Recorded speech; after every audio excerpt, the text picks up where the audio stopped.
Hello, hello, everyone. This is the first live to Let's Talk About It. The purpose of Let's Talk About It is to engage, encourage, and start a movement with amongst ourselves. So I am gladly to start this, and my team, I am so glad they are on it. First, I want to introduce myself. Of course, y'all know me, April J. I'm a dietary manager at a rehab hospital. I'm a mother, family, friends, love life, very passionate about starting a movement, very passionate about starting this. Hopefully, I can encourage you and move you, and we can come together as a community to, you know, start something. So, next person I want to introduce that I brought up on my team is Patrice. Do hello, Patrice. Hey, good So, evening, everybody. Patrice is a devoted and loving mother who believes in family and true friendship. She has built a sisterhood amongst the queens around her. She's very passionate about advancing, same way as me, about a movement. Let's start something, and also advancing in people and leaving a legacy for her child. Next person I want to introduce is Ryan Jones. Hello, Ryan. How are you? Hello, hello. So Ryan was introduced to me by a friend of ours, and he has a podcast called Black Boy Joy, which I love, and so y'all should always check it out whenever he has it. It's about a movement coming from the black male perspective, which we don't hear a lot about, and so which is very engaging. And last night was very good too as well. Ryan's background, he is the creator of the Be Stoppable podcast channel and the founder of Dream Makers. Also, another person that's on my team is Jason Day. Y'all know him, co-founder of Five Made Men. He has been one of my supporters as well too in this. You see the Facebook invites, you see the post on the page. That's Jason. So give a shout out to him. Now, last but our guest speaker that we're going to do is Mr. Mayor Stephen Mason. Hello, everyone. Hello. How are you? I'm doing fine this evening. I'm anxious to be with you today, so thank you for allowing me to be with you. Well, we are glad to have you on here. I'm very thankful. So I'm very thankful and grateful that you wanted to be a part of this and the first one. So thank you. Mayor Stephen holds a Master's of Business in Administration from Neely School of Business at Texas Christian University. He is the president of MassTech Engineering, which provides engineering construction materials testing service. Stephen has a wife and four kids and one on the way. And one of them just had a birthday, right? Not too long ago. Yeah, we all May, June, and look like about to have one in August. So we are glad to have you aboard. So we're going to talk about, like we've been saying on the, flyers, we're going to talk about the movement. What encourages you? What inspires you? What can we do for the community? Things like that.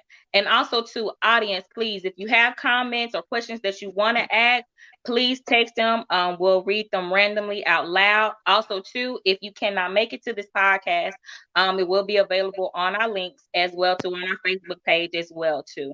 So we will have that available for you. If anybody, please share, please like, give us your comments, your feedbacks, and how everything goes. All right. So you ready, Mayor Stephen? Let's go with it. Let's go. Let's go. So the first question: how does it feel to be the first Black mayor of Cedar Hill? Where you graduated from, your roots, your family. How does that feel?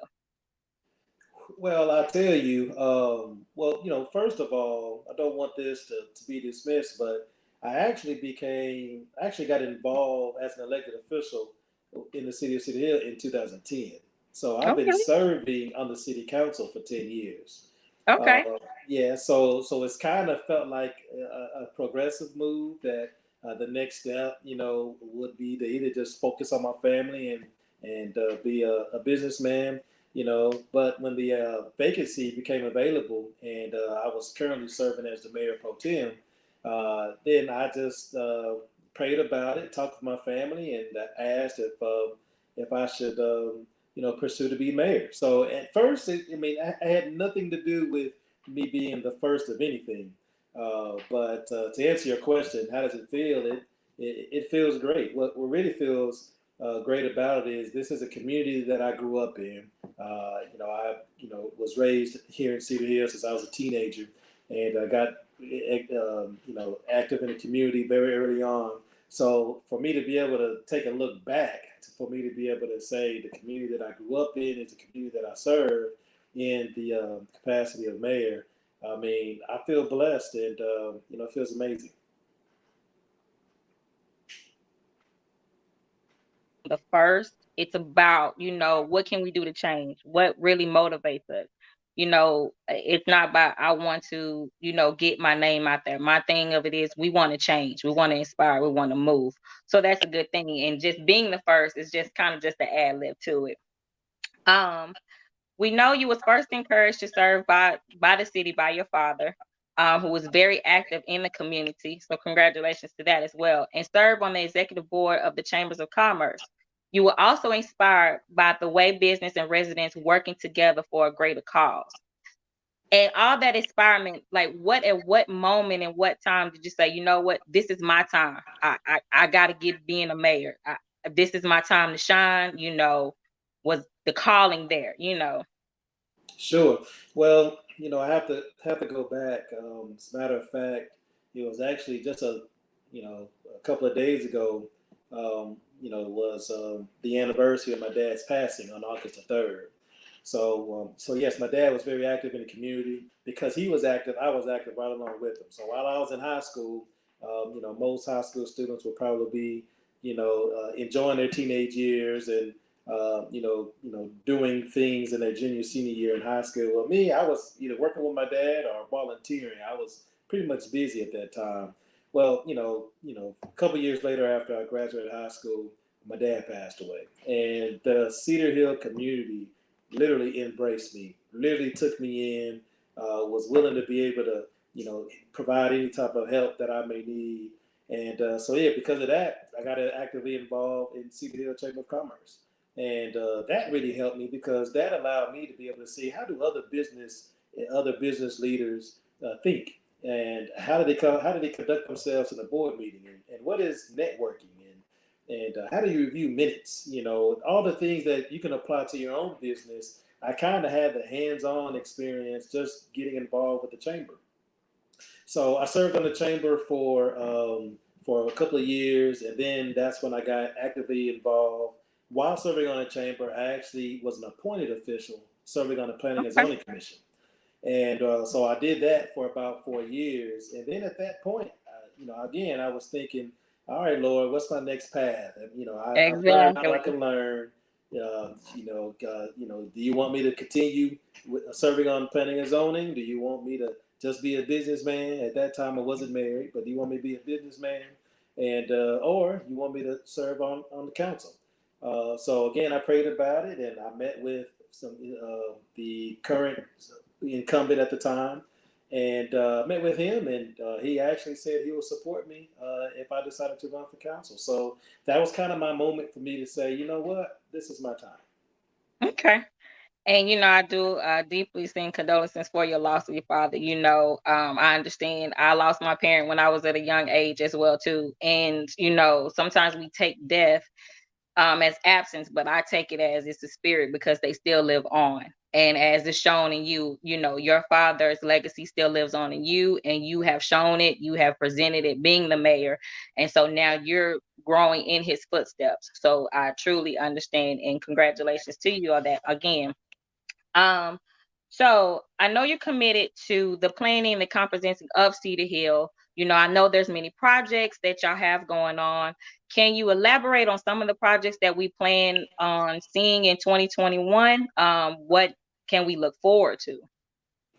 You know, I am blessed to be the mayor right now in Cedar Hill. Besides the pandemic, I'll tell you, Yeah.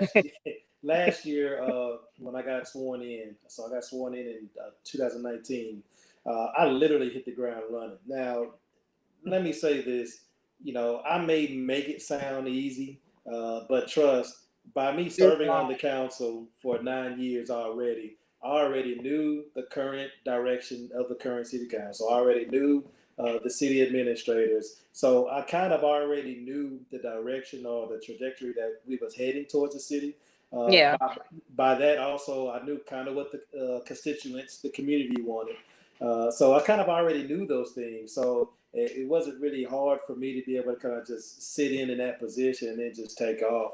But man, I'll tell you, this time last year, we actually was going through our budget. So I was actually approving the budget. And Ooh, I know a budget can be hard because you have so many demands. You people want everything until you really understand the business aspect of it and what you can do and what you can't do. Because a lot of things have to be approved. A yep, lot of things have to be, and sometimes people don't understand that it takes a process, and we have to go through that process to be successful. So sure. I truly understand that part. Yeah, well, I appreciate you saying that because our this year's budget, we're actually going through that this Friday. So I'm about to go through it again. So thanks for reminding me of how much hard work it is. Yes. But I tell you, last year, there were several things that I want to, do hitting the ground running. I wanted to strengthen the relationship between the city and the school.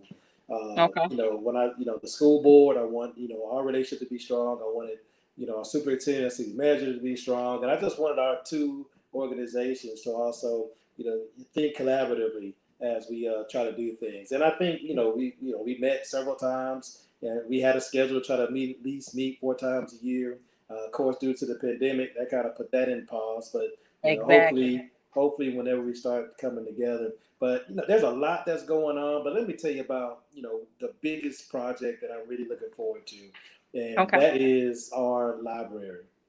You know, we Right across currently, from the other side of the Walmart, I seen the sign. It's yep, some apartments right there, and I see the sign of the new thing for the library. I was waiting on it. It's absolutely, been a while. absolutely. I'm gonna tell you, a lot of people may hear the word or see the word library, but this is not the old school type library where you just have four walls and a book.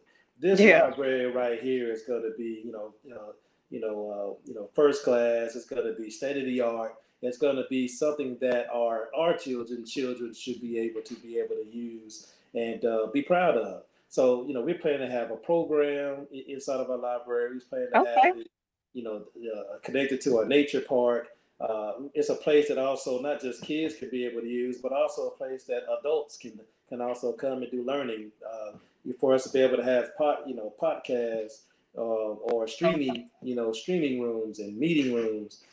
So it's going to be multiple levels. It's going to be the type of library that I'll be proud of, and we actually started going through the design process right now. So what we have to look forward to, hopefully in 2021, is hopefully the groundbreaking, for our new library. So there's lots of stuff we got going on, but I am very Yes. excited about the new library.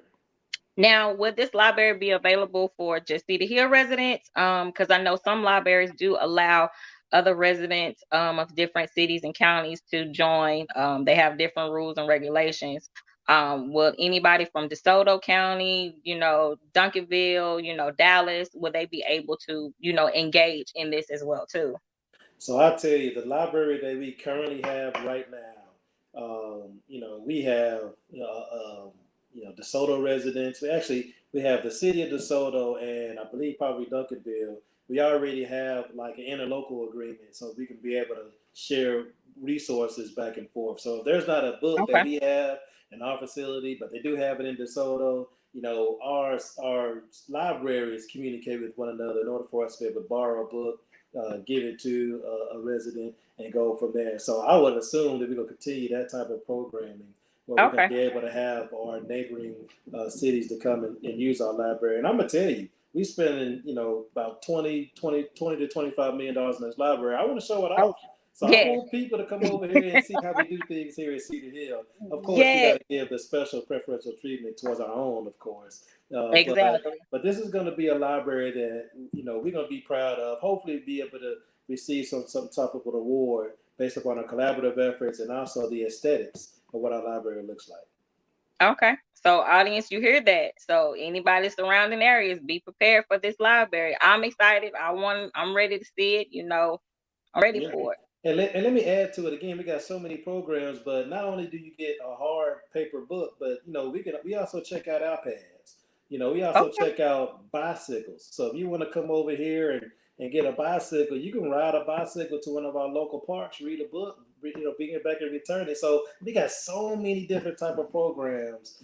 That's something You new. get very Everybody trying to be in fitness. Hey, yeah, ride the bike, yeah, read a book. Now, don't yeah. read the book while you're riding the bike, because if you hit a tree, we can't blame you on that. We can't No, help you not on at all. Yeah. So yeah, so you can not just rent a book, but you can also rent a bike. So I mean, we don't charge for the bike, but of course, we got to have some type of collateral because we want you to bring the that. bike back. Exactly. But those are the type of things that we just think outside the box, and we try to make our library and our residents feel community. Okay. That sounds like a great plan. Like I said, I'm excited. I want everybody else to be excited. And we will promote it when it's time, when Okay. groundbreaking, when the finishing. We will promote it, educate, be there for you to support you. Thank you. No problem. So, taking a little back, with the Black Lives Movement, Sure. it kind of died down a little bit. How did the Black Lives Movement, when it first was introduced and first was known state to state, and when the protesting hit Cedar Hill, I believe it was at the Cedar Hill Walmart, correct? Yeah. I think so. Yeah. Yes. Did you face any challenges, or was there any concerns? Was there any phone calls, emails? How did that affect you of being the mayor? Well, in Cedar Hill, you might see this on our website, but we kind of have this slogan where it states where opportunities grow naturally. Yes. And I felt like that, what I call a peace march. I don't really call it a rally. I call it a peace march. But when that was rumored to be going on in Cedar Hill, we actually met with the organizer. When I say we, Okay. I mean me, the mayor, the city manager, police chief, and one other council member. We sat around across the table and we said, hey, you know what? We want to support your effort, all right? But we want to know what is the goal here. What is it that you're trying to accomplish? Personally, I don't feel like just marching is enough, right? There's got to Correct. be a goal. There's got to be, Yeah. some end game to it. So I wanted to find out what is that, and so it happened organically. The city did not, promote the event. We did not facilitate the event. We just wanted to support the organizer, right? Yeah. We didn't want to take it over. And I just felt, that's just, how it's brought to me. I just want to give her the respect to be able to continue what her wishes were.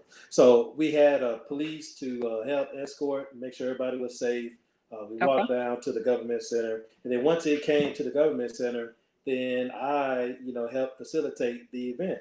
And what we did at that peace march, I'm not sure if you came to it, April, but we ain't just rally, but we also prayed. So, we I had. just caught the end of that when I was driving around and I saw it, and I Mhm. caught the end of it, and I had my child, and it was very powerful because it was, you hear all these negative talks about the protests and the rallies, but it was such a powerful movement, and I didn't hear anything negative about it, so which made me also proud as well too, that we can come together and stand and be a voice. And like I said, I didn't know that the police was involved or anything like that. Wanted to do something, wanted to engage, wanted to encourage. And I think sometimes that's left out as well too when you have the police just do it. So thank you for letting us know that the City Hill Police wanted to engage and wanted to participate in that. Thank you for letting us know that. Yeah, yeah. I mean, you're right. We don't say that kind of stuff enough, but our police chief supported it, and not only supported it, but he was also on the program to speak about it. So Okay. we opened it up in a prayer, and I don't remember the order, but we opened up in prayer. I believe if we had a member of the NAACP, she came out and spoke. Representative, I'll Good. say, she came out and spoke, and we had a youth to come out and gave a powerful speech. I think she probably rocked it more than anybody. Of course, I forgot after we prayed about it, I came out and said it and opened it up, and then I facilitated.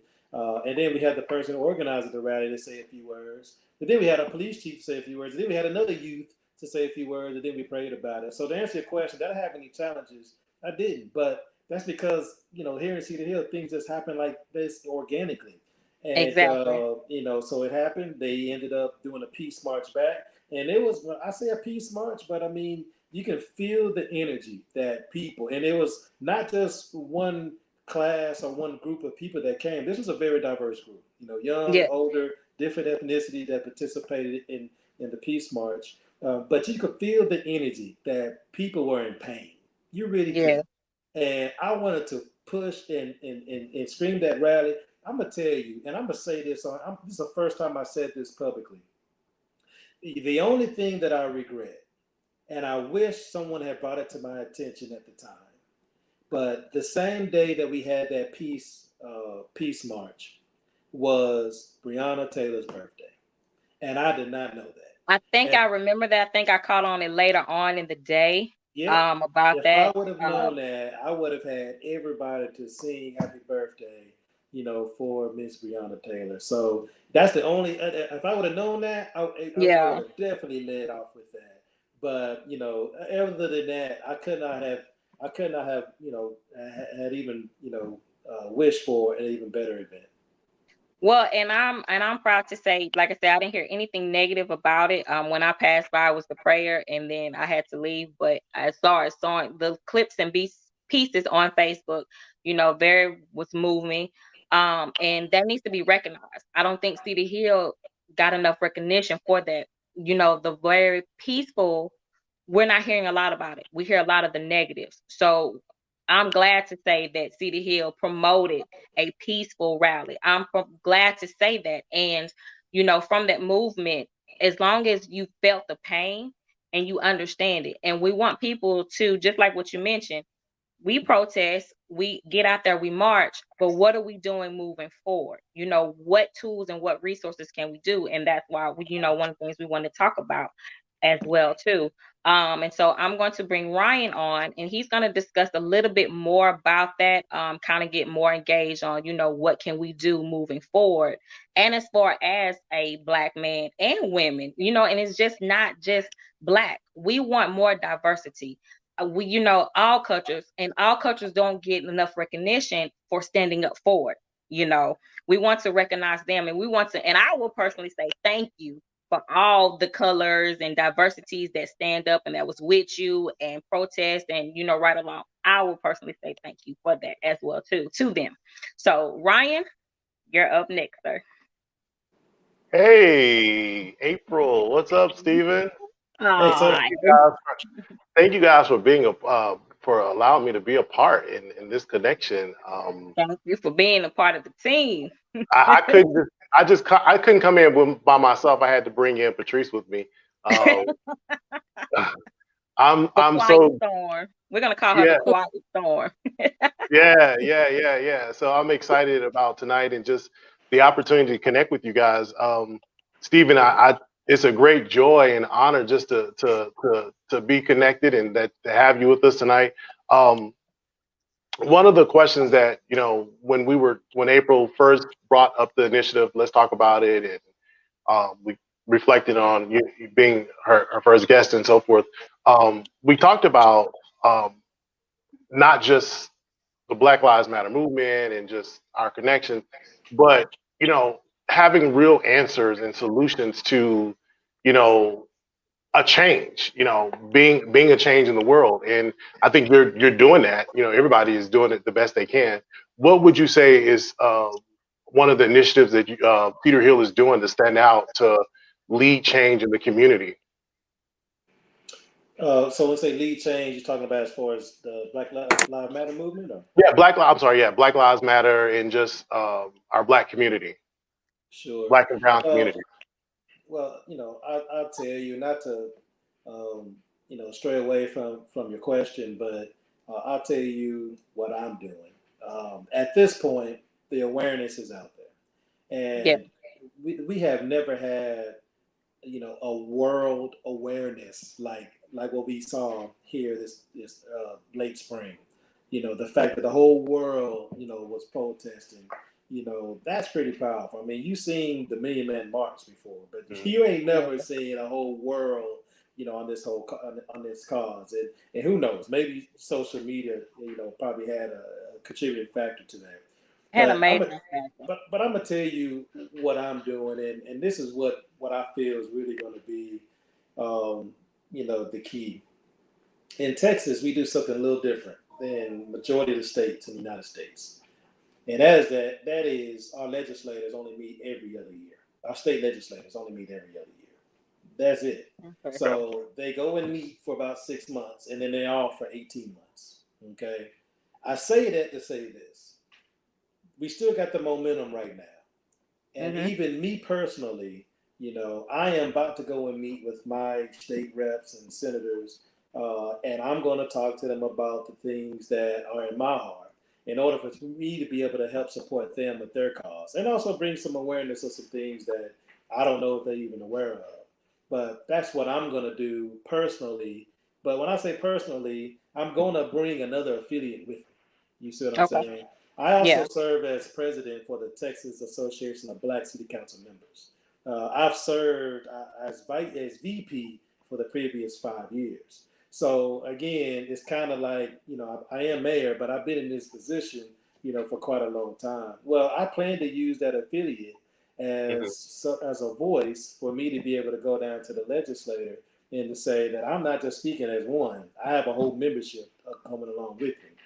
But it's one thing for me to be mayor because I can have a resident to literally knock on my door and say, "Hey, they ain't picking up my trash," or complain about the water bill or whatever the case may be.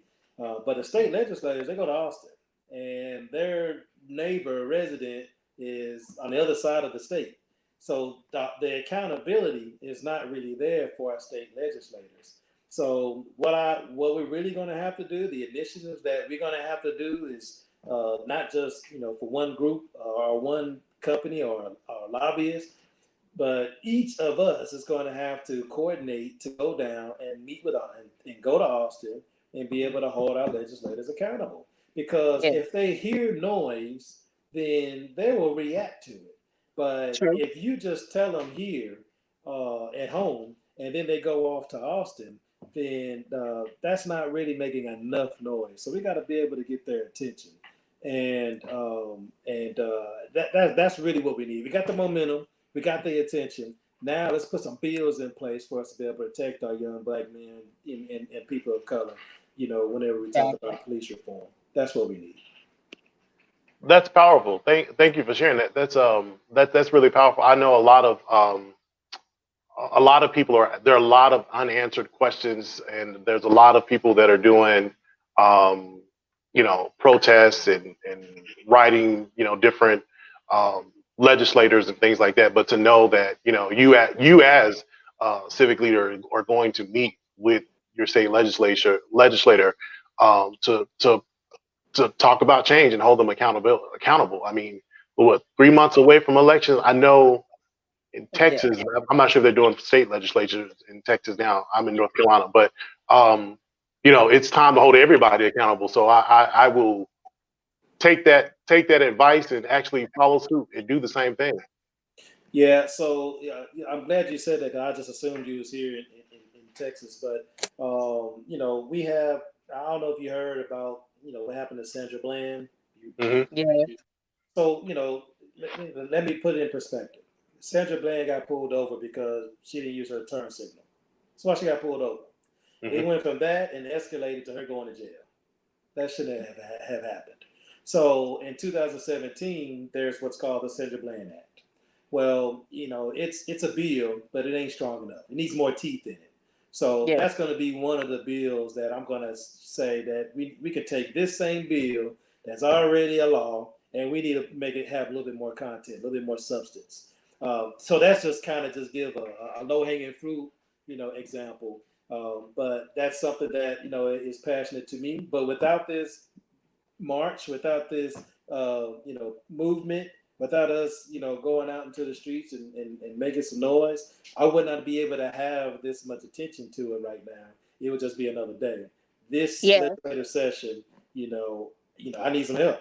I can't be the only one going down there talking about Black Lives Matter. and everybody else is sitting at home on their couch and walking outside their front door saying it too. I need some people to come down to Austin and be able to, organize something and make some noise. So, that's kind of, I've Yeah. already met with the author of the Cedar Bland Act. I've Okay. already met with them. I had a conference call with them last week. They Okay. already know that I'm going to support their efforts to put more teeth into it. So I met with the senator out of Houston. I met with a state representative out of Houston. And I told them, hey, you know what? I want to be part of your team. And you know what? They don't look like me.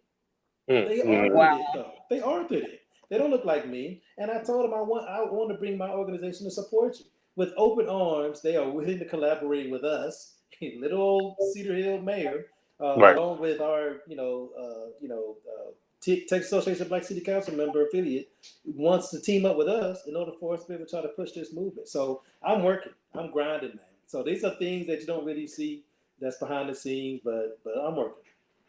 Yeah, So and that's good. Not to interrupt you, Ryan, but I mean that's good, and especially coming from a female perspective of it. A lot of times it's not known to where females have had interactions with the police and things like that. So we need more movement and more things talked about with the police as far as with females. Because like I said, I have mentioned before, I have been one of those ones that had an interaction with the police as well.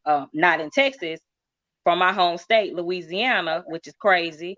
But honestly, you know how the situation was is that I honestly felt like that if my child was not in the car, it would have been something terrible happen. So as women and as black females, we need to speak up more on things that happen because you don't hear it a lot. We hear about black men, but we don't hear about the female side. And I have been a true witness to that, and I stand up for it. So what we need to sign, what we need to do, let us know. And any females that has experienced that, we need to speak more about it, about the police brutality as well. There was another incident after Sandra Bland. It was before or after in Huntsville. A lady got pulled over. She had drugs in her car. She went to jail. And she ended up dying because she hit her head and they didn't give her medical attention. Things like that. And she was crying out for help. Things like that. It needs to be accountability for that. Right. So, would you be able to tell us how to educate ourselves on legislation or things that matter? How do we find out about that information besides the noise? I'm gonna use number 45's favorite word, the fake media or something like that. How do you find out, so that you can support or rally behind or hold leadership accountable? I tell you, things move so fast that I mean, at least in our state, because it is. There's only 6 months to get something done. That's Mhm. it. Yeah. What I would recommend is meet with your state legislators. Ask them what they're. You know what? Let me back up one. In Texas, every jurisdiction has its own system, right? But in Okay. Texas, you just got to understand the model. So every January, every odd year in January, that starts our Texas legislative session, right? So 4 months prior to that, if you haven't met with your legislators yet about what their agendas is, it's too late.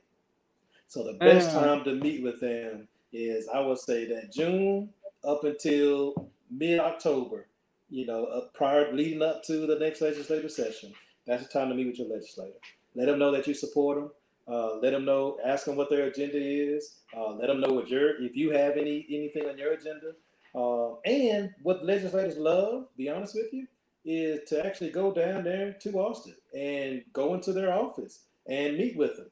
They in a battle every single day to try to negotiate and get these bills pushed through. They would love to see a friendly face. They would love to see someone that they know that's from home. So they really do love that. I know it's kind of a you got to plan that. And sometimes I take day trips to Austin. I don't spend the night. I just drive down there early in the morning, do what I got to do. About 2-3 o'clock, I'm heading home. You know, but so I would say that. So if you want to familiarize yourself with the process, with the bills, go meet with your legislators before October 15th, because typically, like you said, elections are in November. and then just meet with them. If you don't know them very well, they want to get to know you. Shake their hand. Main thing you can do is support their efforts. Ask them, what is it that they need support in, and if they say nothing, the least you can do is go down to Austin and let them know that you're there and you got their back. Show a So, face. Show your face. but the conversation is when you ask, what about these bills? This is things that are worried about me. For example, in our jurisdiction, we have a state senator, African American man, Senator Royce West. He's been legislators for 20, 25 years, but Yes. he was the one that brought the body cams on the police. So before Really? that, yeah, he was the one that brought body Didn't know cameras. that. Yeah, he was. That was his deal. Yeah, so he was the one to do it. However, it's not mandatory for a police officer to have it. Now, majority of our police departments have them, but if you go out to like West Texas or something, they don't have body cameras. So maybe we need to have a bill to mandates for police officers to wear body cameras. So Exactly. that's just an example for me to. I haven't talked to Senator West about that. It was just brought to my attention that it wasn't mandatory. But whenever he first made it able for police departments to be able to get body cameras, City Hill jumped right on it. And that was probably 5, 6 years ago. City Hill jumped right on it. And the fact that here we are today in 2020, there's still police departments around here that's going on our streets that don't want to be accountable. It's not wearing body cameras. We got to talk about it. Exactly. So now is the opportunity for us to be able to talk about that. So I hope I answered your question, Ryan. You The did. best thing the best thing to do is to go meet with your legislators, talk to them about the bills, talk to them about your concerns, and more than likely, it's already got wheels. It's already in motion. We just got to know what bills to be able to follow. So And just to include into that, it's about, when it's about accountability, we hear people talking about defunding the police and things like that. The whole misinform is getting misinformation. We're not trying to defund the police. That's not what us as citizens, what we want. We want police to be held accountable for the actions, what you're doing that's unnecessary. That's the thing. And we need to more promote that as well too, because now on the media, it's all about, they want to take away the police, all police is bad, this and this. No, it's not, because I have family members that are police officers, and I, anything, I'm scared for their life, as well too, because it can be vice versa. That's not what the movement is about. The well, movement I'll is tell you, about I'll tell you, you know, if you're in marketing, there's some things that can really push, your product, and there are yeah, some things that just won't get attention. And I just think it's horrible branding to say defund the police. yeah, I think I heard a congresswoman say, "I don't say defund the police. I say refund the community." I like that. We're yeah. not. When you say defund the police, that could send so many mixed messages. But if you say It- refund the community, there's only one way to receive that message. And I just feel like the media is now using defund the police, and now that's distracting us from Black Lives Matter, or True, or the movement. Or what's really important is the true. fact that It we is. just want equality. I mean, that's really what we're Exactly. trying to say. But now they got defund the police out there. It's a distraction, and now nobody's focused on what we're supposed to be focused on. So. Exactly. Wow, that's powerful. So I'm going to just bring just one more question that I have, and it's really centered around what inspires you. What is your joy as mayor in being a civic leader? You saying what? Aspire me? Inspires you? What Inspire. inspires you to continue to just be the civic leader and be the person for change, and not just, as you said earlier, sit on your couch? Well, you know, the timing is just right for me. We actually have a lot of great things to celebrate in our city, and a lot of opportunity. And I think that just kind of keeps me going. I've already started on some projects like our library. April, I don't know if you're aware, but we're about to get an outdoor pool with slides and a lazy pool, lazy river. No, I didn't know. Yeah, I Okay. mean, yeah, I mean, we ain't playing. You making me love being part of City Hill again now, you Yeah, know. man, we're not playing, man. I mean, we got those type of projects, to be proud of. We got a hotel convention center that's coming towards Cedar Hill, and the hotel chain is with an A loft. We're about to get an A loft Okay. in Cedar Hill. Wow. So for me to be able to continue to keep building relationships and see the opportunity that's coming towards Cedar Hill. As a matter of fact, for example, tomorrow morning at 7:30 in the morning, in 12 hours from now, I have a mayor's prayer breakfast. So our I did see that. our You have faith that based posted. community, is still vibrant and supporting the efforts, and we engage in them in a lot of things that we do here in Cedar Hill. So I think that just kind of keeps me going. It's the culture, it's the servant leadership, and the opportunities that our residents, they love the topography, the open green space that we have here in Cedar Hill. It's just a beautiful community. I mean, we're not far away from Dallas, but I mean, it kind of felt like it's on its own special place. So we kind of have the halo over Cedar Hill. I mean, it's just, just, it's just, the city on the hill. Yes. City on the hill.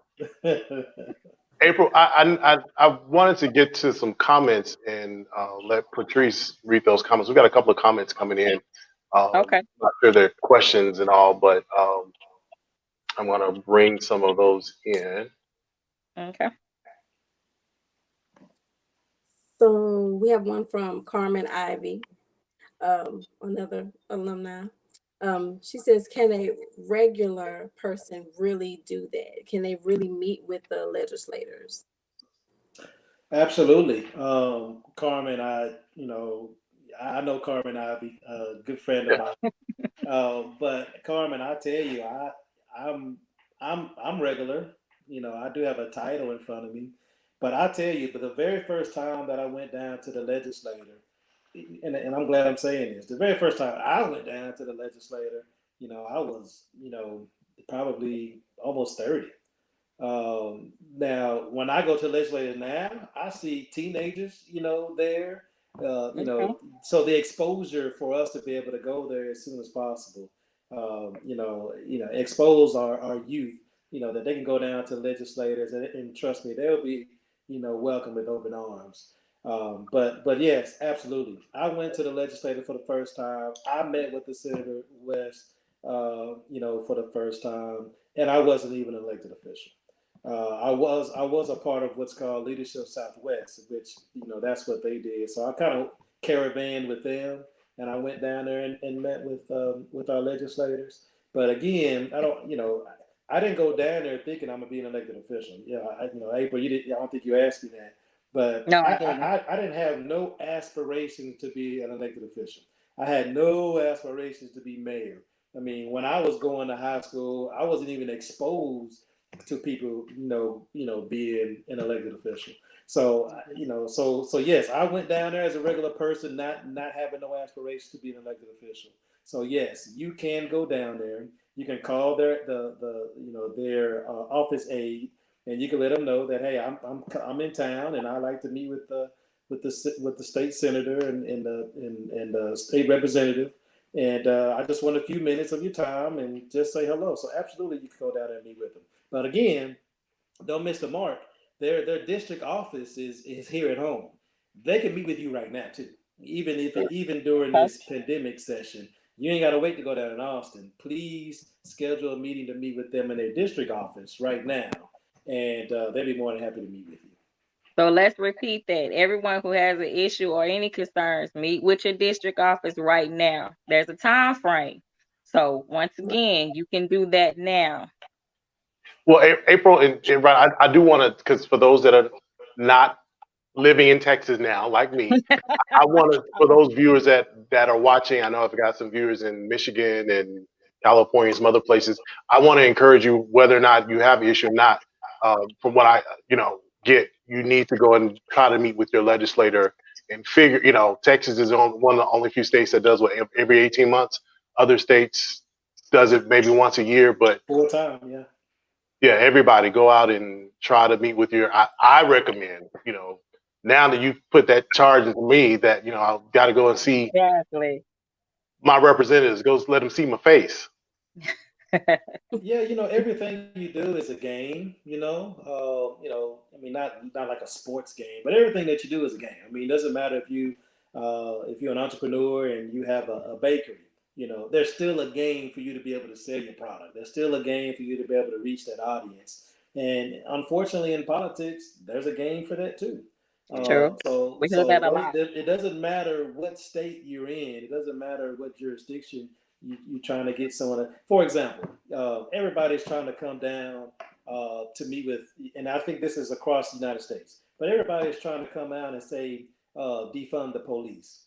Don't you know that the district attorney is the most important person in the process? Yeah, Nobody is ever saying, let's go and talk to the district attorney. The true. chief of police ain't got nothing to do with what's going to happen in the courtroom. So when you're talking about, I mean, let me get it straight. The police officers definitely need to be held accountable. Okay, the things that they are doing, but it doesn't make no sense at all that the people who have took Breonna Taylor's life, they are still on the street and not being charged. Exactly. That is 100% the district Right. attorney. 100%. Exactly. So that's what I mean by that. So again, whenever we talking about the game and the process, we got to be able to understand what the game is, because we can walk up and down these streets all day long. But if you don't understand who's really has the power and who really has the charge to make a decision, then nothing's really going to happen. What happened to George Floyd? If it didn't start this epidemic of people marching, I don't know if he would have actually been arrested. I don't know if he would have been detained. Honestly, I'm just saying it. Even though that happened to George Floyd and it was on TV and it was videotaped, but if the district attorney did not, intervene and say, nope, let's go get them right now, they're going to have to go to court. If we didn't have a march, I can't say 100% that they would have put them in captive. I just can't say I can. But that just lets us know, if we understand the game, we understand the system, and stop distracting us with defund the police. The most important person, no matter where you are, is the district attorney. They are the ones that can be able to say, go get that officer. He needs to be detained. He needs to get a bail put on his head or something. But that's not the Yeah. chief of police. That's not his charge. The chief of police is to manage his police department. That's it. It has nothing to do with telling somebody to go and pick him up. So Mm. we got to And don't understand that. and Go I ahead. think sometimes it's that we listen to so much media and we listen to some people who think they are right. Like some people mentioned Candace Owens, who I have an issue with very. That's not even Um, worth talking about. Yes, exactly. And people, parade her and things like that, and she knows what she's doing. To be honest, she's just a face representing the wrong color, representing the wrong message. You have to kind of educate, just like what you went back and said, kind of educate, learn the system of how the system works. Then you will have an understanding and you will know what's right and what's wrong. You will know who's trying to tell you the truth and who's trying to derail you. So educate yourself on your not even on your own terms, but read up on it, learn. Just like you great made some great points today. Very great points. So let's take that into consideration, but let's further on move into what we need to do, as well as let's read about it. Our city of DeSoto, city hill. What are my legislators? What I got to do? Who are the people who are there? What are they do? What actions? What plans? What change? Learn about who's all in office, and especially your district attorney. Learn about it. Hey, what do I need to do to let's get this started? I heard people from our community make a comment to the Democratic nominee for president, Joe Biden, that he has to earn Mhm. our vote. But again, the most important person in your community is district attorney. If you don't know who your district attorney is, you're in a losing battle. It don't matter who the Mm. president of the state is. The most important person, no matter where you live, is a district attorney. And if you don't know who that person is, as a matter of fact, I use it was in Georgia. I can't think of the man that got Ahmaud Aubrey. yeah, Ahmaud Aubrey. The district attorney, she saw the case. She saw what happened and still let them ride, saying it was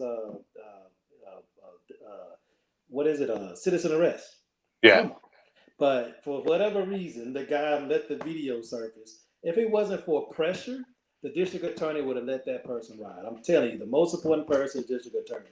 And if we got someone in who really is going to do their job with their heart and not do the job based upon politics, we can have a lot of justice here in our communities. So, Exactly. How do we hold the district attorneys accountable, or I don't say police, but yeah, how do you hold them accountable? Um, you know, elections have consequences. So okay. every elected official has to be able to come and campaign again. And it's just that simple. It's like, hey, either you're gonna do right or we're gonna remember this whenever it comes back around again. I mean, that's just it just really gets that simple. Right. Yep. Yeah. I think You're a public servant. I mean, we just want you to serve. So I have something Serve to say. everyone. I'm I sorry. know I've been quiet. I said I know Oh, I've been quiet, but I'm sorry, Patrice. I get a little passionate about it. So. no, you're fine. I kind of just wanted to just first extend just how proud we are of you. Like for us, Yeah. we all went to high school together, and so that kind of we look at each other in a different light. Where of course, you're Mayor Mason, and it takes us time to say it, but we are very proud of you. Just yeah. coming from where we come from how we know that Cedar Hill started to the big things that you say are about to unfold in Cedar Hill. I just want to say I'm proud of you on behalf of Cedar Hill, and Ryan and April can back me on this, but we are proud of Yeah. you. Just to say that we are Longhorns with you, just to say that we know you personally and that you are making a change in the community that you actually grew up in. It's very rare that that happens. A lot of people who get involved oftentimes come from other places, but I guess we could say homegrown, and you came up in Cedar Hill, and for you to be making these changes in Cedar Hill, knowing that this is where you grew up, where your children are growing up, just proud of you. I am. Well, Patrice, I tell you, Ryan asked me what kind of inspires me, but what really kind of keeps me going is the fact that, I can receive an email and a citizen may have a problem, and the fact that I have answers to her problem really kind of keeps me going. Yeah. But I really don't look for the gratitude, which I am, humble and grateful for that. Um, you know, I tell you when this, I guess the last thing, I don't know if you're trying to wrap up, but I want to make sure I say this. Um, we had a pandemic. Nobody is really prepared for a pandemic. Uh, True. but Cedar Hill was hit, and of course that really affected our business community as well our citizens. And I worked hard to try to make sure that Cedar Hill received some CARES Act money, and we did. At first, I thought it was going to come directly to us. It didn't. Then I thought it was going to come to the governor. It did, but it didn't. It actually came to our county with the last place that it could have came to. So when it came to the county, we followed up with the county judge and try to figure out how is it that our cities can be able to receive that. I'm proud to say that City Hill received about $2.5 million of the CARES Act money. Wow. And I'm also proud to say that we are helping out our business community to be able to help out with grants and loans that can be forgiven, Exactly. and also we're about to release. I think the application has probably already started, but we also about to give some money towards our residents Okay. who might be behind their mortgage or utilities. We're trying to help you out. So again, if you just serve, have a servant heart, servant leadership. If you just serve, with the right heart, and you just try to make sure that you're in position to be able to help others. That's why I do this. And not a lot of people probably fit up the application, but they probably don't know all the background that the mayor was involved with it. But at the end of the day, Exactly. it doesn't matter. I'm just proud to say that I had a part to doing that, and I'll be looking forward to next couple of weeks that companies getting businesses, and hopefully they will be back on track to be able to live another day. Okay. What are Well, y'all doing about these numbers in COVID in Well, Texas? I'm trying to tell you, Dallas County was a hot spot, man. It was a yeah. hot spot, but the numbers are going down tremendously. Okay. And I'll tell you, I'm saying this on your platform, but we had what 4th of July came, and the rallies. I think people out here, in Yeah. Dallas, it was all in Dallas. As far as here in North Texas, and so I think a lot of people here, they might have been wearing masks, but there's a lot of people that wasn't. It was marching. So who knows if that had anything to do with it? But we just had a lot of things that just went on. But now that that's kind of behind us, the numbers are going down tremendously. I think our numbers today might have been about 400. Man, we was getting close to 2,000 a day, Wow. Wow. for a while. So for me to say 400, I know it still probably sound a lot in some places, but 400 is really showing that we are going in the right direction here in Dallas County. But yeah, so I'm more. I want the numbers to go down because in Cedar Hill we start school on September 8th. So I really love for our numbers to be lower than 100, on a daily, because that would be able to show that we are being responsible as a collective group, and we're trying to protect our kids and our educators. So that's what I'm looking for. Yeah, being in the healthcare field and with COVID, right now at our hospital, we allow no visitors, because the numbers did spike when they did spike as well. We always educate people, wear a mask, try not to go out if you don't have to go out. Because like I said, school is starting. That's one of the main things. We just had a hit wave. We don't want another wave with the kids, and I know a lot of districts is trying to prepare themselves. How are they going to do it? Some are doing online, some are doing if you have to, like me, I'm an essential worker. So things like that. So keep protecting yourself, keep wearing your mask, wash your hands. I tell people this: if you want to wear gloves, I mean, that's fine, but wash your hands before you put your gloves on. After you get touching stuff, try not to touch your face as much, because germs get on your face, things like that. Continually wash your hands. Just be protected, just be cautious, protective, things like that. Because like I said, the numbers are going down. We don't want another spike, especially dealing with the kids as well. Um, so Patrice did wrap up. We're almost 3 minutes in. So Patrice did do her little wrap up. I'm gonna let Ryan do his little wrap up, and then I'm gonna do mine. Because I know you gotta go get up early in the morning, Mr. Mayor. Steve, see, before you go, I want to share just a couple of more comments that they're not questions, but they made me smile. I'm a repeat kind of what Patrice said. Proud of you. I know every time I come to visit Dallas and I sneak through Cedar Hill, I'm just like, what is this city? Where did all this stuff come for? Because it has gotten. I remember when it was just nothing, Nothing. even the hotels and stuff like that. So now you're talking about the Adolf, like okay. Yeah.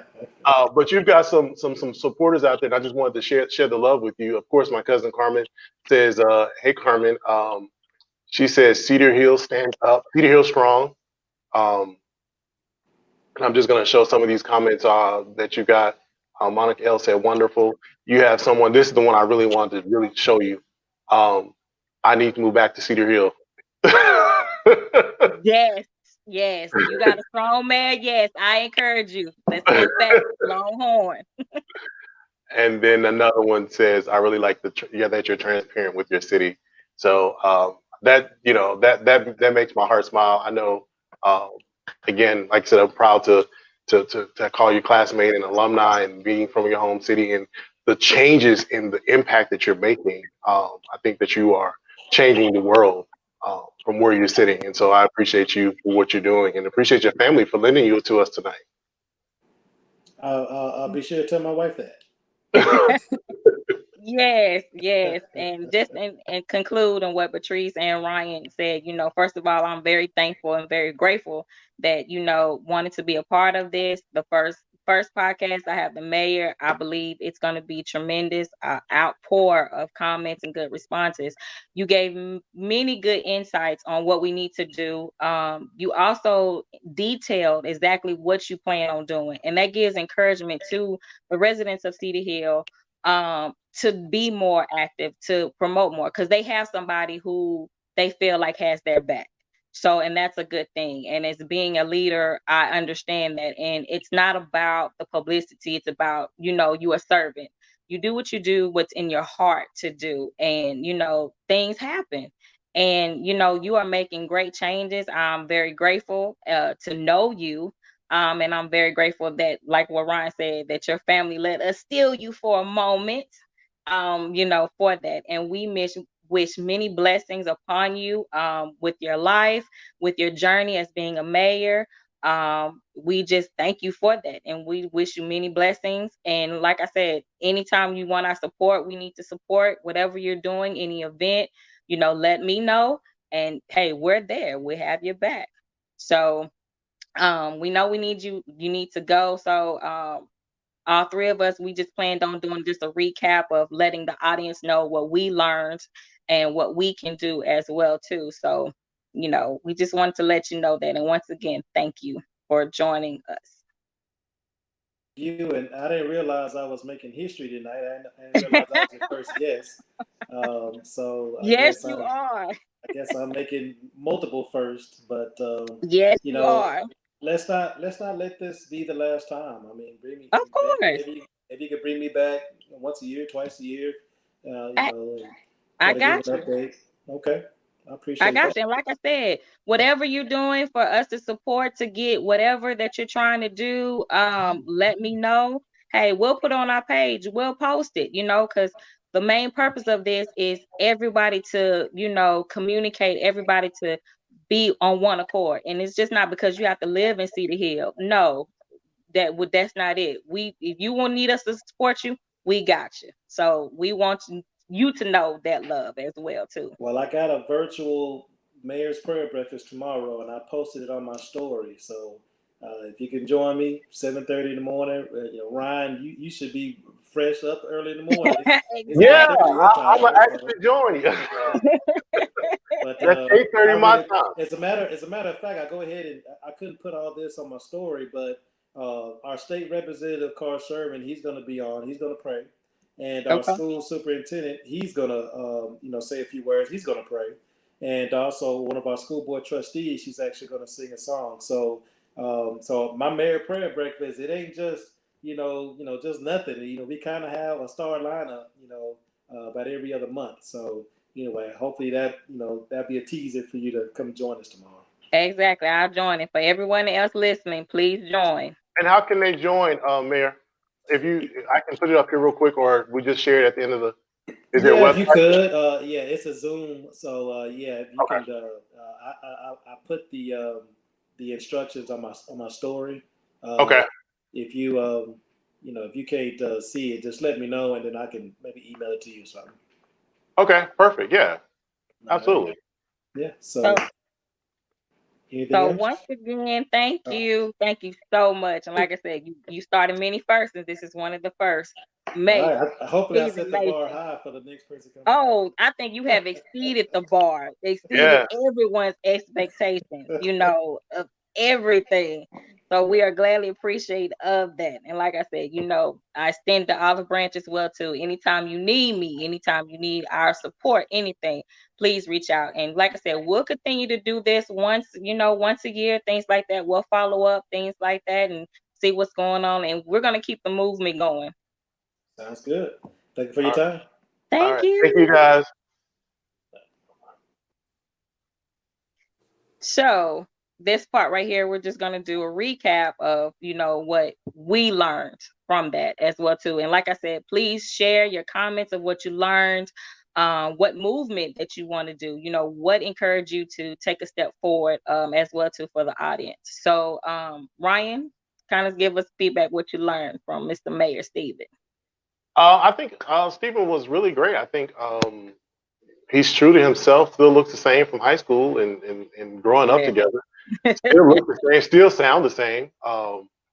Which means that his heart is still the same. And being enlightened on um, going to talk to your legislators. Never thought about that. And True. I want to strongly encourage those that are watching, those that are still with us, to make that a point to do that. Whether you're in Texas, or North Carolina, Virginia, wherever you are, that you're watching this platform. Um, be about it. Go see your legislator and have those conversations, whether or not you got a problem or not. Like you said, just let them know your face and who you are. So Exactly. I agree. Patrice? I wrote a lot of notes. A lot. It's okay. No, but I think one or maybe two things that kind of stood out with me was um the legislature thing, going to meet your legislators. And I, like you said, I don't think we knew that we could just, I mean, I think we knew it, but we just didn't know. Like, we've heard it before, Exactly.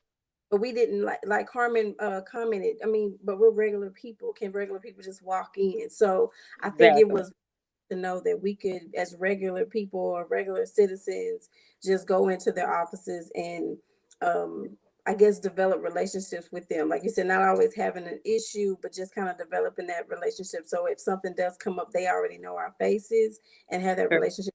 They'll be more willing to listen to us.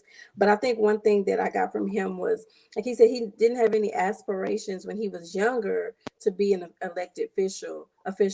And so I think me and you talked about this, April, in a candid conversation where we were saying that, the changes that we want to see, we need to start encouraging our kids to maybe think on those levels, even Ex- as young as middle school and high school. And Exactly. possibly, even introducing like mentorship programs where maybe those legislators come in, or maybe the mayor or whoever comes in and put a face to those government titles, so that they know True. that they are with people. Or just like in Stephen's instance, I used to go to Cedar Hill High School, and look where I am now. I was a regular kid doing regular kid things, and I'm trying to be that change. And I'm doing that by now being in a position where I have the opportunity to be in rooms where change is being made. So I think I took from that is that we need to encourage our children to at least learn more about it, learn, the ins and outs of our local legislative. Like he said, the DAs are knowing that they have the yeah, do the Yes. things that we're demanding that they do out here in the public. So if our kids aspire to be the DA, and we know that we're raising them to have a mind and have a heart for the people in general, not just our people, but people in general, when it comes to right and wrong, then we can kind of see, a different future for our kids and for ourselves. So it was a good talk. Exactly. Good. Yeah, and that's why I say it was very inspiring, very enlightening, because he did some great points, great insight, great tools for us, to do and reach. And like I said, we had a conversation before, and it starts off with our kids, and also it starts off at home as well too. We have to be more involved, and we have to be more encouraging as well too. So, we want change, but we also have to put in the work as well too. And like I said, the reason of this is, to encourage and to let's start a conversation about it, because there are many topics that we're going to talk about that, within the Black community we don't talk about. And this was one of them. I hope and I pray that, people watching this, that you learn something from this. We got to put into action, and that's the thing. We want to change the dynamics, because I feel like right now our generation, we need to step forward. When John Lewis passed, it was very hurtful, because he was one of them strong leaders, and he was one of the last six who's gone now. So who do we have? So it's time. Let's encourage. If that's something that you wanted to do, let's encourage each other. Let's uplift each other. We're giving you the tools and resources what you need to do that. um and so, but yeah. So, but let's wrap this up. And I'm very grateful and thankful again for Stephen, joining us, Mayor Stephen Mason again. Um, and thank you, Ryan, and thank you, Patrice, as well too, for being a part of this. Like I said, I'm very grateful for the both of y'all. Very supportive in this as well too. And like I said, for the audience out there, give us your comments, give us your feedbacks of what you enjoyed, what you didn't like, things like that. We will be posting soon on the next conversation, and we hope you enjoyed the live, and we look forward to seeing you again. Everyone have a good night. Night, y'all. Right. Bye.